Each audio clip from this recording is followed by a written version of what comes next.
People seem to throw around the term anti-Semitic as indiscriminately as some closed-minded liberals throw around terms like incel and transphobic. Saying that someone is anti-Semitic just because they don't support Zionism is like saying that the Indians were anti-British because they wanted to remove their British colonizers from their country.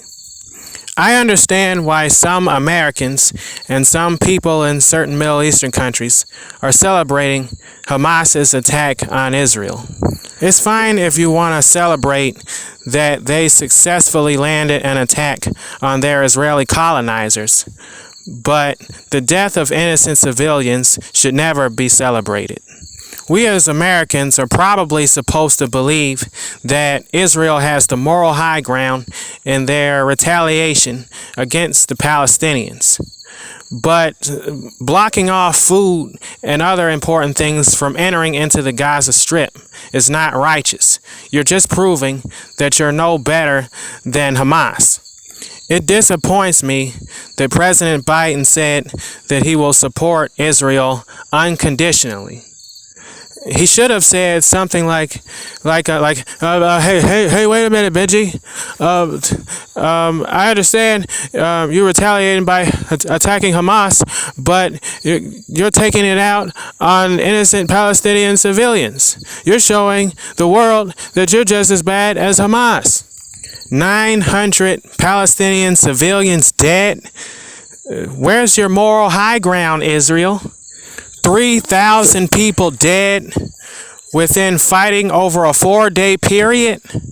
If this keeps going at this rate, if the bodies keep hitting the floor at this rate, this could be unprecedented.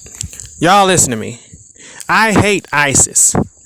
They're as evil as the KKK. As far as I'm concerned, we ought to start calling ISIS the Ku Klux Crescent, since they identify as Islamic. I'm sympathetic towards the Palestinian cause.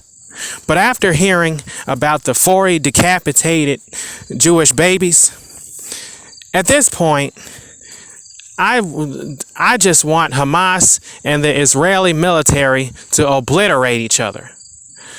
No dead innocent lives, because the dead innocent lives is the reason why I'm pissed off about this. But at this point, I just want Hamas and the Israeli military to destroy each other completely, because as far as I'm concerned, they're both pure evil.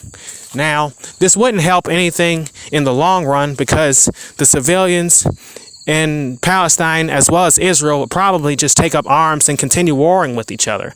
But I don't give a fuck. I just want Hamas and the Israeli military to just wipe each other off the face of the earth.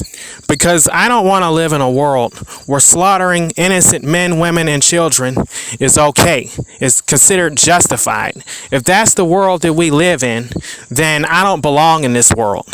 And I want everyone responsible for this to pay dearly.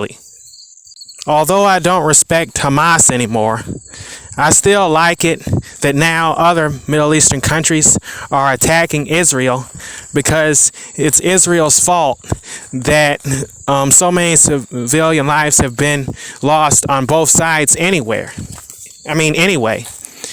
From what I heard, the Palestinians welcomed the Jews when the Jews first came to Palestine all those decades ago.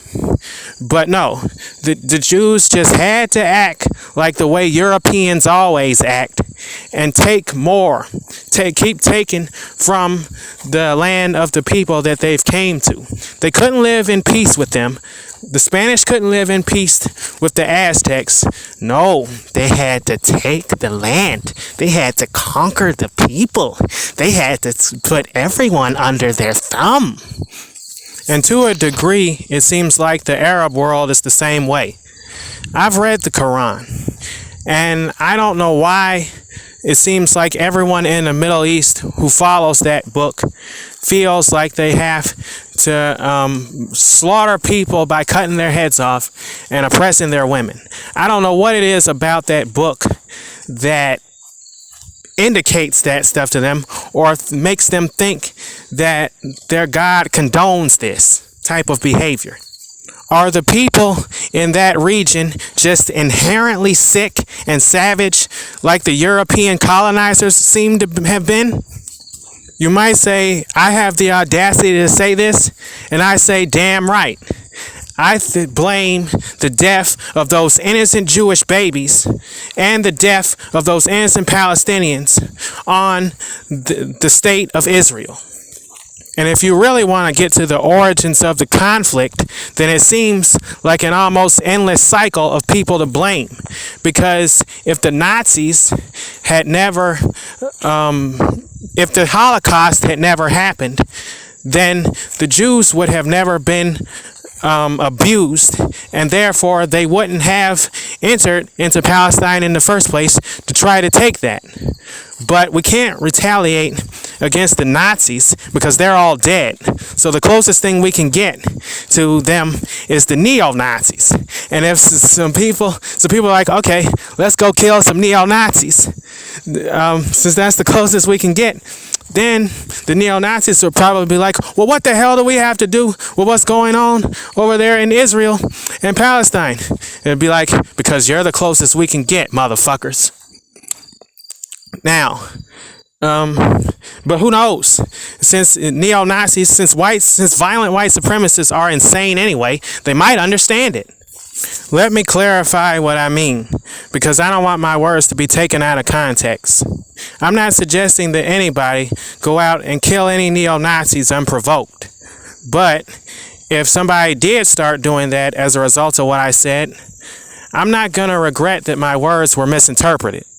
And to the Jews who accuse black people of being anti-Semitic whenever they call you out on your cruelty to others, you can't expect us to not criticize you when you go colonizing other people, such as the Palestinians, when black people have been victims of colonization themselves. Just like you help black people with civil rights, they will support people of other places when you try to colonize them. And there are people in the Jewish community who are racist toward Arabs and blacks, so don't dare try to pretend to be saints. People criticize the Jews for having been in black communities, selling goods to them and making money off of them and getting rich. And then in turn, the Koreans and other people go into the black communities and do the same thing. I wouldn't point a finger at the Jews for doing that, because there are other people who would do the same thing just as the Koreans did, and black people need goods. So if it wasn't for them, black people might be even more poverty than they already were. So I wouldn't point a finger at the Jews for doing that. But this is what I have to say. If you really stand for equality and against oppression, you should not criticize the black people for being what you call anti-Semitic, when really they're only calling you out for your own bullshit. Despite what you may think or what you've been taught to think by your white counterparts, black people are never racist towards white people solely because they are white. They are prejudiced towards white people because of white people being prejudiced towards them and many other ethnicities. And if your power and wealth in America was built on the backs of black people, then you should help black people in America gain the same power, the same influence, and the same respect as you have. You should stand hand in hand with them against all oppression, including that comes from your own community. And if you fail to do that, then prepare to be hailed hypocrites.